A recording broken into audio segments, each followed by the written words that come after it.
Hello, everyone. I'm James Milan. Welcome to the DPCD update, and that's our Department of Planning and Community Development. I am speaking with the director of that department. I almost always get to speak with her. She is Jennifer Raitt. Hi, Jenny. Hi, how Good are you doing? morning. Good morning. Okay, and happy November to you. Happy November to you. Not my favorite month, I was confessing to you before we went on air. Not my favorite month in New England, but a nice start today for sure. So, let's stay hopeful. Absolutely. Anyway, we spoke to you just a couple of weeks ago, but nonetheless, there is a full agenda for us to catch up on and anticipate different events coming up with you. So let me start by just saying that in a few minutes, we'll talk about the stratton, excuse me, Safe Routes to School plan. And then there's also an upcoming CDBG open house that we'll find out more about. But before we get into that, let's get an update on a few programs that we have been speaking about in previous updates, and just get a sense of how they're kind of progressing, and as always, the opportunities that the public has to engage with the project. So I know that there are several of them, and I'll just let you choose how you want to, in what order you want to address them, but just bring us up to date if you don't mind. Okay, excellent. Will do. Yeah, mostly this is to update the community on a few upcoming forum opportunities to engage, and we have talked about them in prior updates. The first one is the Minuteman Bikeway Forum. This is a planning project for our beloved Minuteman Bikeway. The Bikeway is, really one of our most popular and successful rail trails, not just in Massachusetts, but also throughout the country. Recognized as sort of one of the best by the Bikeway Coalition and many others, including in the Rail Trail Hall of Fame. So we have a real asset in our community, and the point of this project is really to sort of look at it anew and fresh, and to make some new recommendations regarding safety, access to the Bikeway, perhaps new policies to enhance access to that opportunity, and also to prioritize a little bit, understand what the community wants to get out of that resource, perhaps to keep it exactly the same. But after 25 plus years of having the Bikeway in Arlington, it's important to check back in with the community and see, what people are thinking. We've heard various concerns over the years, and we want to just make sure that we're planning for the future appropriately. So the town hired Kittleson and Associates, who are helping us with both the engagement process and then ultimately the plan that will emerge from this program. And we are hosting the public forum this on Wednesday, November 3rd at 7 p.m. So that's the first thing. And this public forum is also on the heels of a survey that had been out and is still active. And so we're hoping to still continue to get engagement on that. The second thing is our housing plan is continuing to move forward. And on the housing plan, we're really in a drafting mode of getting, a full document in place. And as I had mentioned during a prior update as well, we had completed a couple months ago the needs assessment that just simply identified for us what are the housing needs in Arlington, who is in need of access to housing, who's constrained by housing affordability or the lack of affordable options in this community. And then what is the demand for more housing in the community? That's the part that we've completed so far. We started to talk about goal setting and strategies, and now we're in a mode of thinking about finalizing the draft. It pulls it all together, takes the needs, the demands, some of the ideas for the goals in the community, and starts to really, and also looks at some of the development constraints that we have, whether they're physical constraints or regulatory constraints or non-regulatory issues. There's a lot of things that might hinder our ability to do certain types of things, and then helps us to set some clear strategies. And so that's where we're at now. And we're going to have a forum on that one on November 9th. And again, similarly, in order to share where we're at so far and get more community feedback as we begin to move that forward. And that, of course, will also wind down maybe more quickly, of course, than the Minuteman Bikeway project. That one is aiming towards sharing a draft of a document with the Arlington Redevelopment Board and then eventually the Select Board for an adoption of the plan before Mhm. it is submitted to the Department of Housing and Community Development, which is the statewide housing agency for final approval. And Jenny, I'm just going to Please go jump ahead. in. I think you've got probably at least one more thing to discuss, but One last I thing. just want to clarify, it probably goes without saying at this point, but nonetheless, clarify these forums, both of them, the one on the 3rd and the one on the 9th, will be virtual forums, I Oh, assume? yes. They will be virtual forums held via Zoom, the Zoom platform. And there will be opportunities for people to ask questions. There will be some of the, of course, the staff team, as well as volunteers who serve on various committees who've been participating in the town. And then the consultant teams will also be represented and able to answer questions and provide some follow-up. Great. And I know I interrupted you, so sorry. No, that's Hopefully I okay. didn't break your train of thought. No, the last one is the open space and recreation plan, and we are aiming for a forum on November 16th. And that one has been progressing at a different pace, and where we're going to be able to share some of the elements of the beginning parts of the plan. That is, you know, quite a couple of weeks to begin here, November, in terms of forum action. And again, because it's such a constant theme that we hit on in these updates, these are opportunities that in which the public is invited to share their reactions, give their input, and help you to shape the plans going forward. So hopefully people have been traditionally responsive to these. I think that's the case, and that will be also true for these upcoming forums, because people in this town are always interested in involving themselves. Here's the chance, so take it.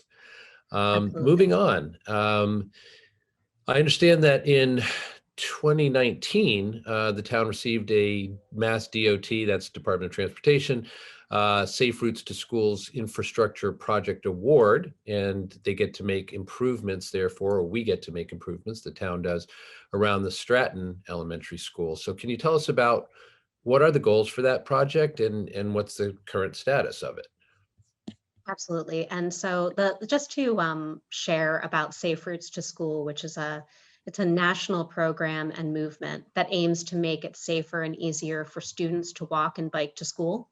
The Massachusetts Department of Transportation, as you noted, runs the statewide Safe Routes to School program and uses Transportation Alternative Program federal funds to construct projects that are selected through a competitive process open to local governments as well as school systems.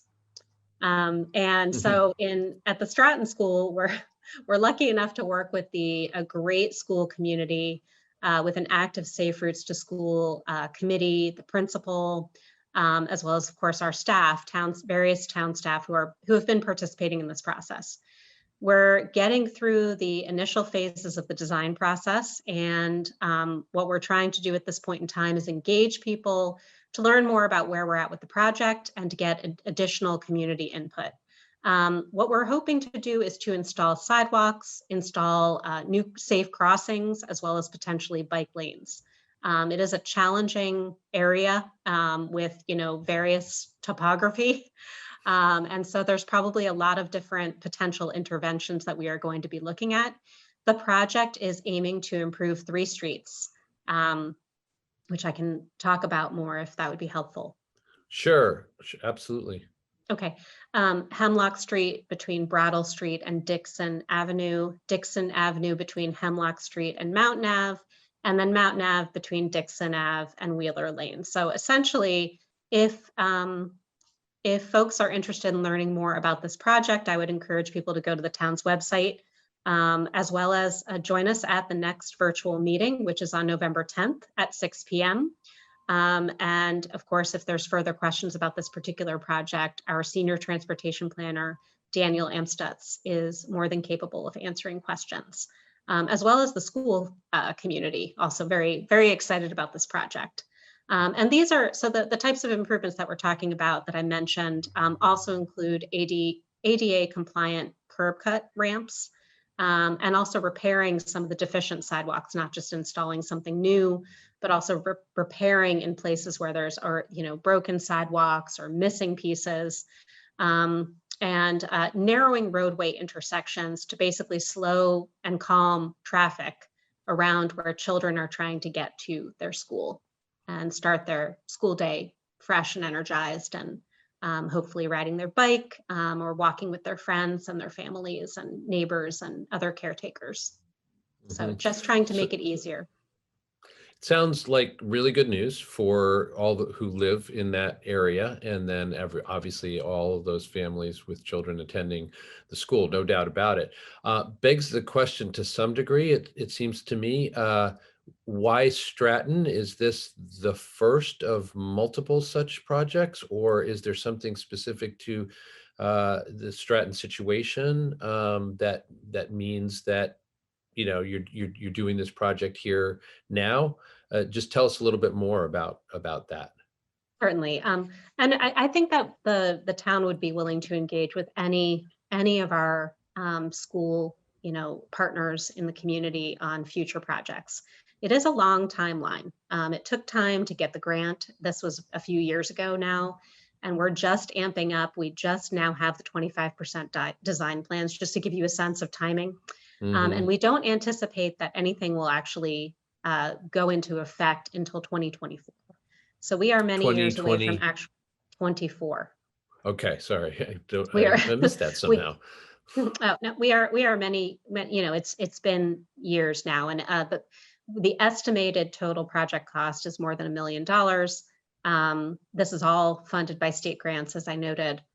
So we are excited to be able to do this project, and I'm certain that there are many other projects that could be prioritized. Some of this comes from, again, school community members who are definitely interested in working on these types of projects, who also participate in the Safe Routes to School program, which is kind of key. Hmm. Um, the other piece to this is the geography that I talked about, the sort of topography and the steep roadway on Hemlock, which makes safe crossings very challenging and can actually create hazards for pedestrians. Additionally, the lack of sidewalks on stretches of Hemlock and Dixon Ave really compromise the safety of our student community. And so we really want to recognize the fact that we need to make these improvements for both the school community and sort of at large, to be able to have safe crossings to school. And so the project is really supporting the school community, but of course it also advances our Connect Arlington plan and some of our complete streets priorities. Yes, it has so many elements that are in common with A lot those of other elements. projects as well. Absolutely. All right, thanks for that explanation. That really You're that welcome. I understand things a lot better now. Hopefully, the rest of the audience as well. Okay, Okay, excellent. last thing. We've had you talking for a while now, so you'll be happy to hear that this may be the last thing, unless you have something to add afterwards. But in past updates, we have mentioned CDBG funded projects, and of course, that's community development block grants. They have a long legacy of supporting all kinds of community services that are important, and organizations as well, like Food Link and Arlington Eats, that people have heard about before, I think. So I understand that DPCD is holding a CDBG, so many of these acronyms. Anyway, a CDBG open house this month to talk about the legacy I was just mentioning, and also to provide an overview of the application process, which I imagine, folks in town would be interested in knowing, okay, how can we access these kinds of funds? So can you tell us more about what to expect from the open house? And yeah, basically that. Absolutely. And so we try to make our programs a little more accessible to people in the community. This is really it's a federal grant that the town has been receiving since 1974, since the program was basically first funded. Has been coming to Arlington directly from the federal government, the Department of Housing and Urban Development. And we've been funding all types of programs for all of these years. And my department, my team, really is interested in hearing from people, not just sharing what we've done and what we can do, but hearing from the community about other ideas for things that could be funded in the future. We've asked people to join this open house, really to just learn more about the power of the Community Development Block Grant Program. It is a very flexible program that can fund a lot of different projects, opportunities, activities, could be nonprofit organizations, public infrastructure projects, more comprehensive economic development programs, affordable housing. There are so many different opportunities that CDBG is used for to help, basically seed programs, also helps to leverage other types of funding. And we have a lot of examples of that. So for example, Downing Square, which is a development that's in Arlington Heights and is being worked on by the Housing Corporation of Arlington, is a project that received Community Development Block Grant funds as part of a much more comprehensive set of funds that were put into that particular project, including low-income housing tax credits, Community Preservation Act funds, and lots of different state Department of Housing and Community Development funding programs that I won't tire you with, but and many other state agencies have actually funded that project. Just having that one municipal funding resource into that project can make a big difference, even if it's not the only funding source. That would be very challenging with affordable housing. The same thing goes for, as you mentioned in your opener, FoodLink. They leverage lots of different resources, including from individual donors. And so CDBG provides a different type of resource for their programs and funding needs. In our case, we were able to help with their project to move into a new property and deal with some on-site infrastructure issues to get them up and running and make it easier for them to do the business that they need to do. So that's the kind of thing that CDBG can help fund, but we're always open to new ideas, and that's the point of the open house. So looking forward to hearing from people on that. Yeah, I mean, you kind of well described there in your answer the breadth of different possibilities for what these funds can be used for, and I'm sure that may get some the wheels spinning in some of our audience's heads. And again, another opportunity for the public to actually, as you said, not just hear what's up with you guys, but actually kind of give you an opportunity to have some new ideas, new directions, et cetera. So again, let's hope that folks take full advantage of that access. Yes. Okay, boy, you have covered a lot of territory today. Wondering, might there be anything that we've left out? I do not have any additional updates for today, but I'll look forward to updating What? everybody soon. I think our next update, we might start to cover some planning for town meeting and talking about the work that the Arlington Redevelopment Board is doing to try to encourage petitioners to come forward and talk with them about zoning warrant articles. They want to have some early dialogue. So the next time that we have our update, we'll spend some time talking about that and maybe other things that the Redevelopment Board has recently taken a look at, developments that have recently been approved. Yeah, I really like the sound of that, Jenny, because you and I have discussed in the past, and I know it's very important to you, that people understand that the process goes on a long time, or the potential for them to be involved happens for a long time before town meeting actually gets here. And that if they're leaving things to the last minute, that's just not going to work very well for all involved. So this is a reminder that coming up soon will be opportunities, again, as you said, for the public to engage directly in things that will be the business of town meeting to dispose of come next spring. So, all right, thank you so much for your time today, and take a breath because when we're done, because you really did cover a lot of ground, but helpful information as usual. Thanks for your time. Thank you. I have, of course, been speaking with Jennifer Raitt, who is our Director of the Department of Planning and Community Development for this DPCD update. I'm James Milan. We do appreciate Jenny's time and yours as well. So thanks for joining us, and we'll see you next time.